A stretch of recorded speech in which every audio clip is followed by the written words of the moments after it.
Hey everyone, it's Apache here and welcome back to another episode of Vintage Story here on the Puri server. Thank you for joining me today and continuing to show your support for the series. If you do enjoy this episode, please leave a like and a comment, and if you're new to the channel, don't forget to subscribe as well. So I've been doing some scouting around out here by the Andesite Desert where we were last episode with the Meteor, and down here I have found a discovery. This is possibly the biggest meteor site I've ever seen.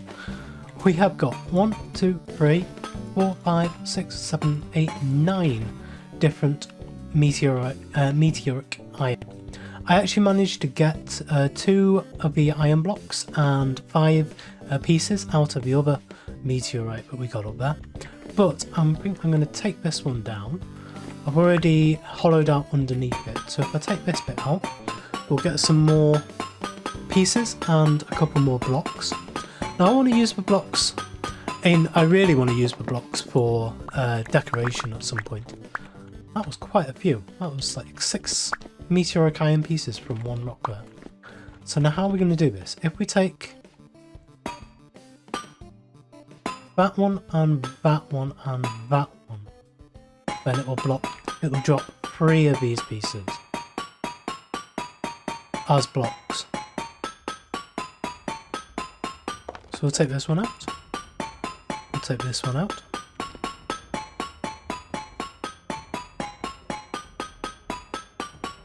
This takes so long to break. And this one out as well. And we'll gather up all of this stuff as we're breaking it up. There we go. Let's see how much we got out of that giant meteorite. So we got, well, 5 meteoric iron. Oh wow, that's a lot of wolves. I do not want to die here at all. Right, where's the nearest lake? There it is. Run, run, run, run. I've already killed one wolf around here. That was a huge amount of wolves. Right, I don't want to be around here now. I really don't want to die out here. So, let's eat some berries. Keep an eye around us.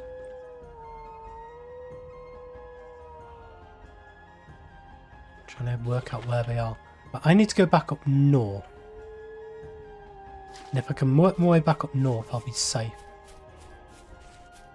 So let's go. Can't hear anything behind me. But yeah, I don't want to stay around there. I just want to head back home. But I'm keeping that marker on the map because there is actually some copper around there as well. But yeah, I will come back for those wolves at a later date. So I think I'm going to head back home now. And we can see the spoils of our wares.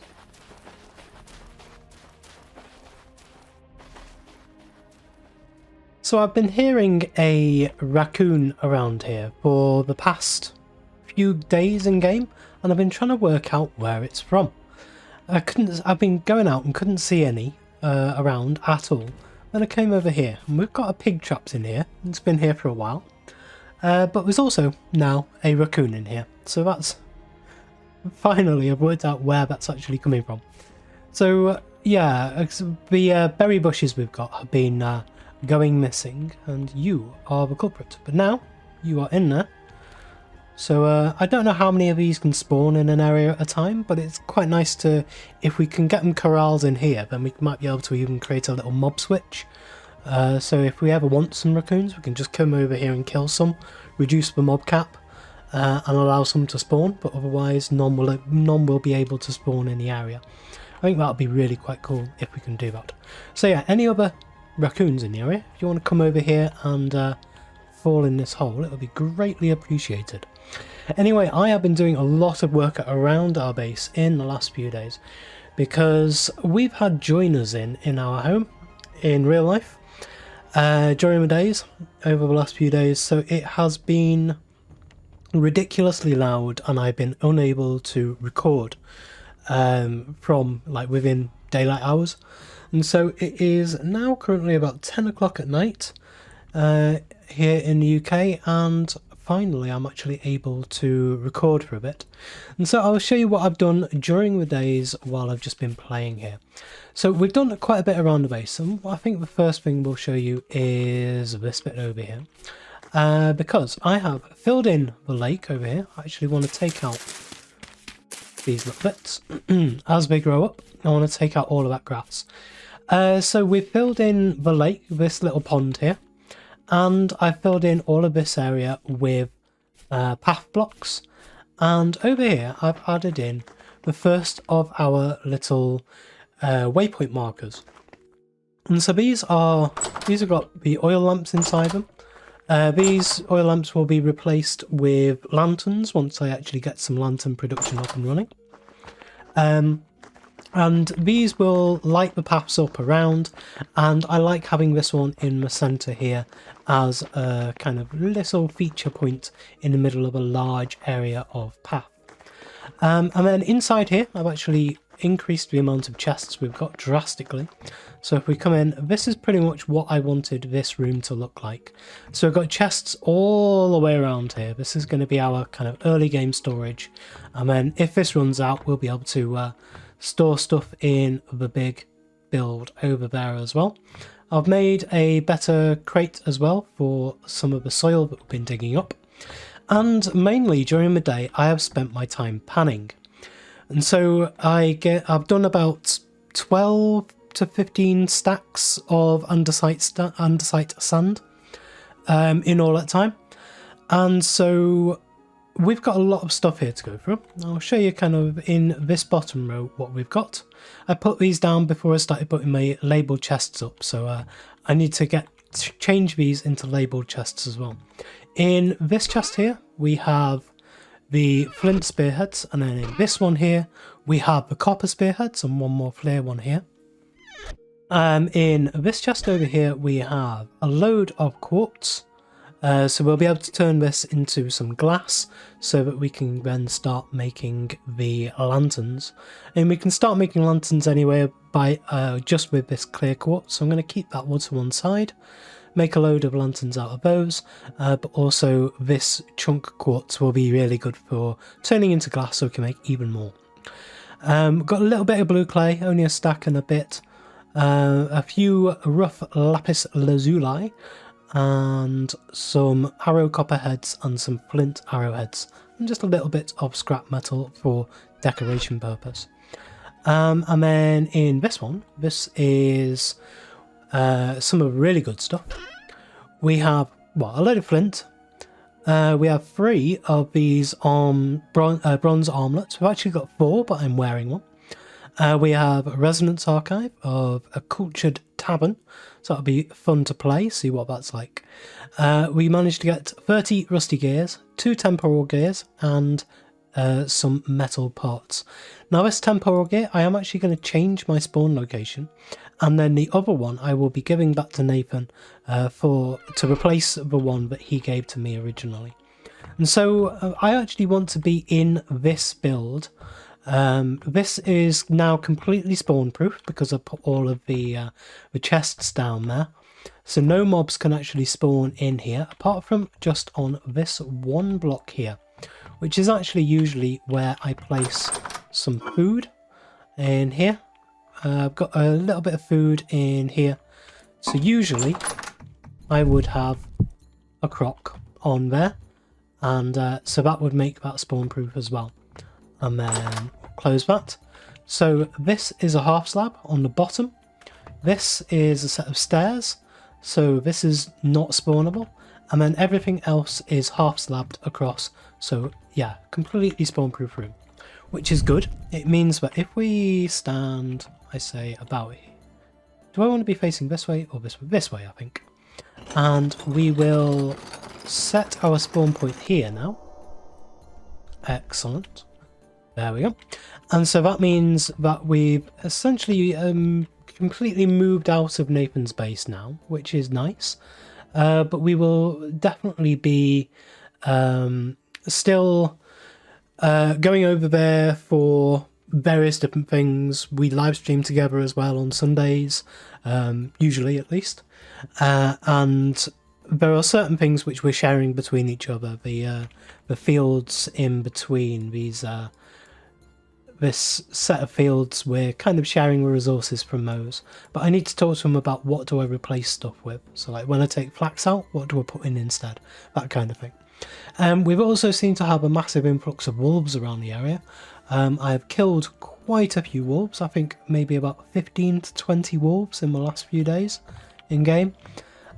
Just on the roads between my base and Nathan's base. So just on this tiny little bit of road. Just lots and lots and lots of wolves. So we're going to have to keep an eye out for that. Maybe get some of this flax done for a... what's it called? The... not bandolier. Gambeson, yes. Yeah, get a Gambeson armour set up so we can actually take on a whole pack of wolves by ourselves and with no problems at all. I'm still trying to find the nearest water at the moment. I'm just going into that. However, the best prize we got through all of this panning was in here. We got a ton of copper. All of this copper and all of this up here. A tiny little bit of cassiterite, only one little nugget there. And 16 nuggets of gold. And we also got enough sphalerite here to make 14 ingots of brass, which will make 7 plates, which will in turn make 3 of the torch holder. If we say holder, we can say brass torch holder here. Takes 2 brass plates, each brass plate takes 2 ingots, so it's 12 ingots in total to make 3 of these. So I'm going to grab all of this. I'm going to grab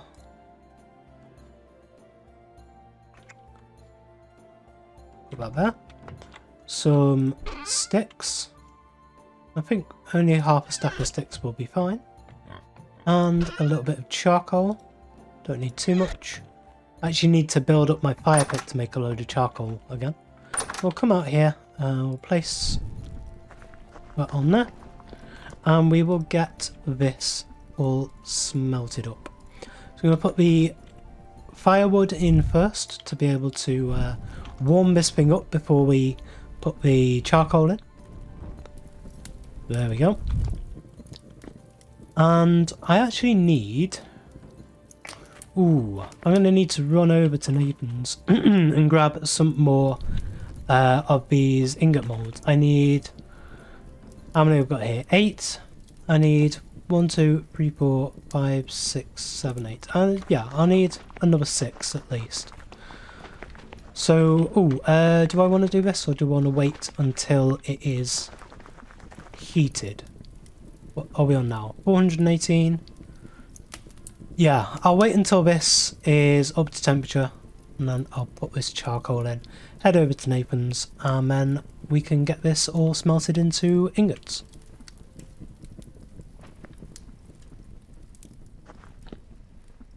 So all of these have now hardened, so we'll take these back up.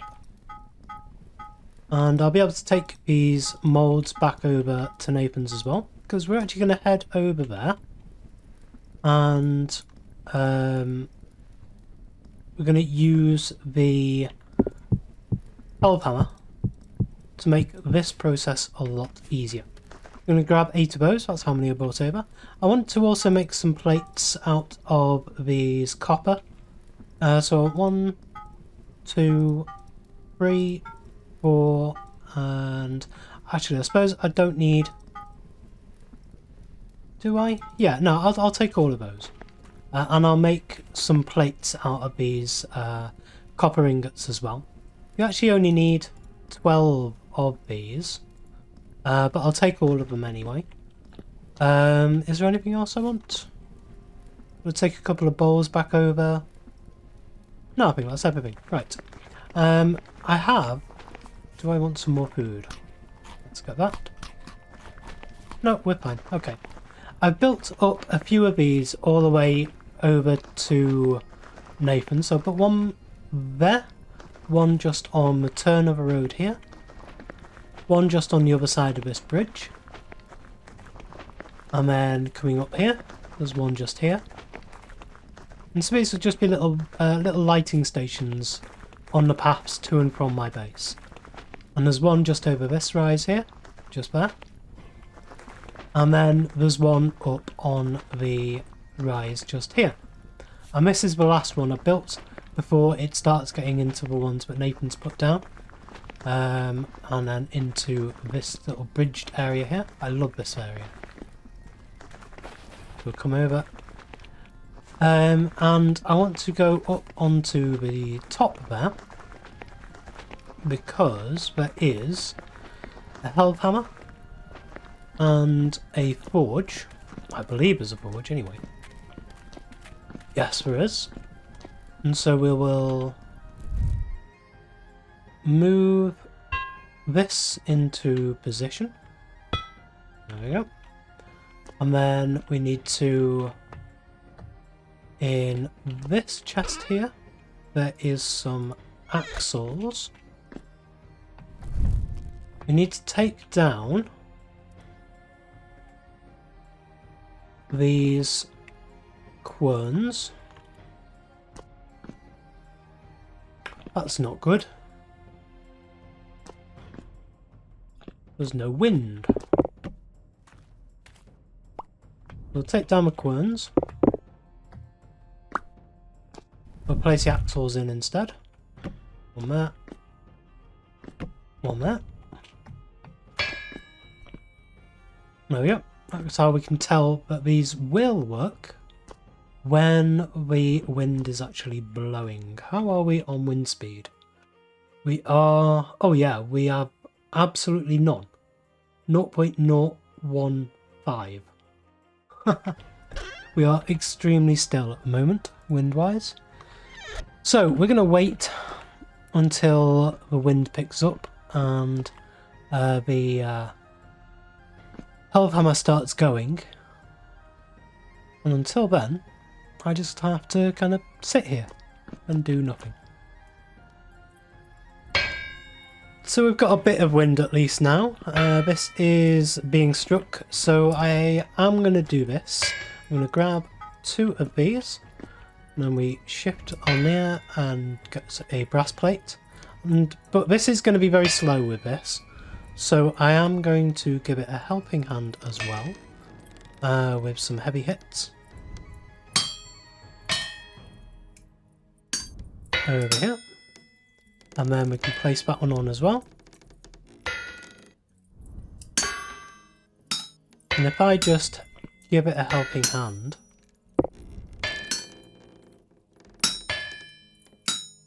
and make it a bit quicker.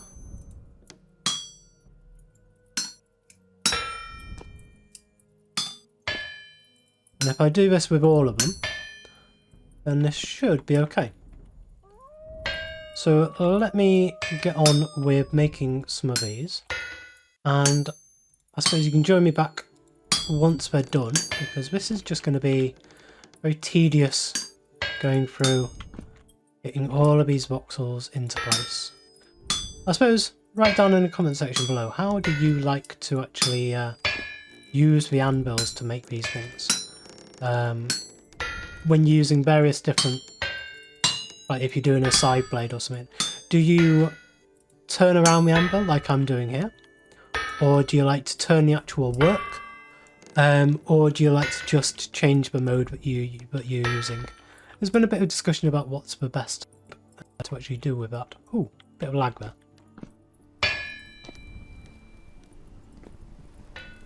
So another few days have gone by in real life, and I'm finally able to get back on and record some more. Log back onto a very snowy server. However, I have seen that there is a chest outside from someone. This is from Dirty, another in Mailbox. Okay, so we've had a present from somebody else on the server. Let's have a look what it is. Ooh, oh, conglomerate gravel. Oh, that is brilliant. Oh, they've obviously been watching my episodes, and they've given me some stuff to texture these paths with. That is amazing. Thank you so much. That's really cool. What's in here? Oh, a little bit more. Okay. And conglomerate gravel? Conglomerate gravel. But thank you so much for that. What do we want to do now? Alright. So we've got the conglomerate gravel. And over here we've got a load of muddy gravel. We've got a load more path blocks here. I need to get some dark mud bricks. And then I think we might be ready to actually start texturing this a bit. And then I can go out in the live stream with Nathan and gather up a load of claystone gravel and chert gravel. And then we can get a really nice mix in here as well. One other thing I have done while I've been off camera is getting a big charcoal pit ready here. So this is all the wood that I currently had. So all of the chests in here are now empty. If we have a look, that's all of the birch from that big deforestation is now gone. So we're going to need to cut back this forest a little bit more, and I've still got a bit of maple up there, not too much though. So yeah, we're going to have to grab a bit more. I suppose if we come over to here and if we have a look on the map, we'll be able to see how far we can push this back. I know there's some wolves around here, or at least there were a couple of days ago. So yeah, if we make this a lot more straight and bring it all the way up to where this goes all the way to the east here, that is a huge amount of wood that's just sitting there ready to be collected, and it'll make this a lot more obvious. It's kind of like the top of Italy, I suppose. You can see it coming down here, but there's no boot on here. That's kind of what this reminds me of. This is kind of, I want to deforest the whole of North Italy here. So yeah, we will get on with that as well. So I need to see how long I've got left in this episode. I've been meaning to put this episode up for a couple of days now. It's just I haven't been able to finish it off, and it's only now it's the weekend that I'm actually able to do that. So let me see how long we've got, and we'll see if we can do anything else today, and if not, we'll finish this off.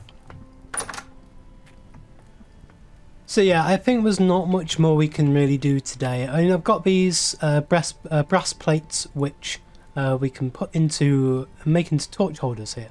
So we actually have 6 torch holders now that we can use in places, and that is going to be brilliant because it means that I might actually be able to move my lantern out of here and place it into one of the other builds. But it also means that we can actually start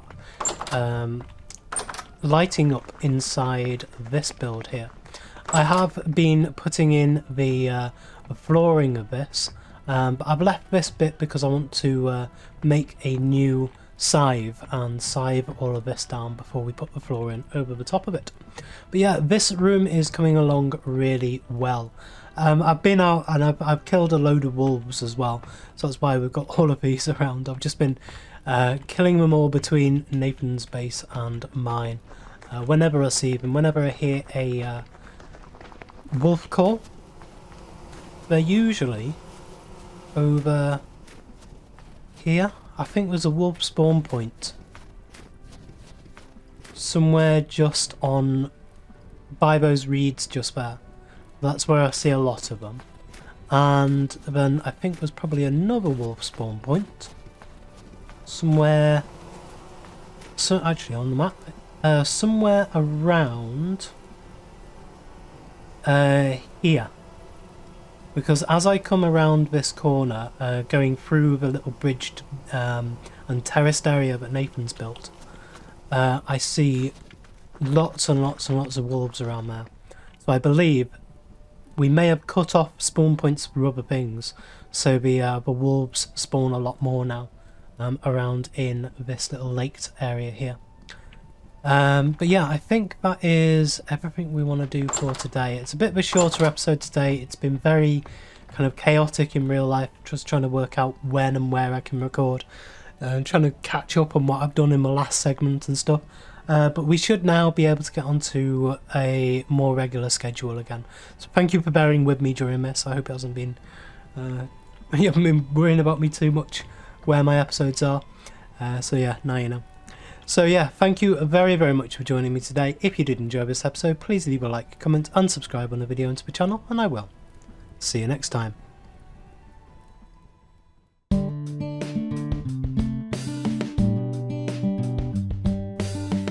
If you enjoyed this video, please consider supporting me by subscribing to the channel and liking and commenting on the videos. Thanks. See you next time.